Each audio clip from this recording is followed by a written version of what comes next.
तुमच्यामुळे तुमच्या बापाची मान खाली झुकता कामा नाही, लक्षात घ्या. जीव गेला तरी भेटणार रे पोरीनं. कोणीतरी तुमच्या आयुष्यामध्ये येतो, तुम्हाला भूक लावून निघून घेऊन जातो. हे पोरीनं, तो तुमच्यावर कधीच प्रेम करू शकत नाही, लक्षात घ्या.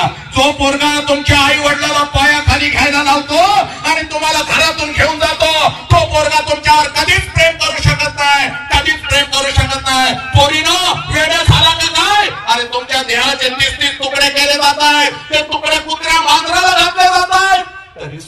तरी सुद्धा तुम्ही आई बापावरती विश्वास ठेवत नाही. कोण तर तुमच्या आयुष्यामध्ये 1-2 वर्षासाठी येतो आणि त्याच्यासाठी निघून जाता. पोरीनो, मी बघितलंय.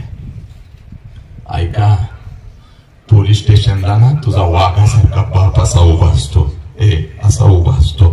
पोलीस स्टेशनला ना तुझा बाप असा असतो, वाघासारखा उभा असतो. आणि जिथं उभा असतो ना तिथली 2 फुटाची जमीन फक्त आणि फक्त अश्रून भिजलेली असते ग पोरे, अश्रून भिजलेली असते. आणि बाप वाघासारखा असतो पण कुत्र्यासारखा असा झुकलेला असतो.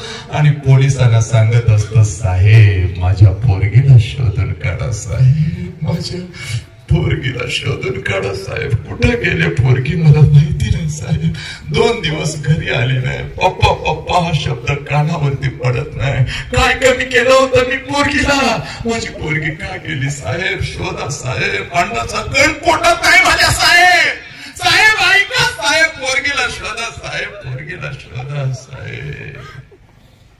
पोरीनो, ज्या बापानं तळहाताच्या फोडासारखं तुम्हाला जपलं, त्या बापाला पायाखाली घेऊन तुम्हाला जावंस कसं वाटतं त्या पोरीनो? पोरानो, ही पोरगी आपली जबाबदारी आहे रे, ही पोरगी आपली जबाबदारी आहे. तुम्हाला माहिती आहे का, लहानपणी बाप तुमचा मरून जातो तेव्हा तुमच्या आईचं वय असतं फक्त 22-23 वर्षाचं आणि तू 1-2 वर्षाच्या हातामध्ये असतेस आईच्या. बाप तर मरून गेलाय आणि तुझ्या आईचं वय 22-23 वर्षाचं असतं.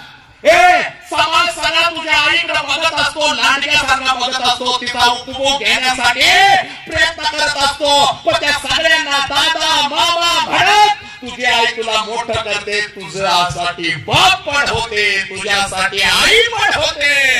पोरी, तुझा बाप लहानपणी गेलेला असतो, कुंकू तिचा पुसलेला असतो, तरी सुद्धा छाटू ठोकून साला ती तुला मोठी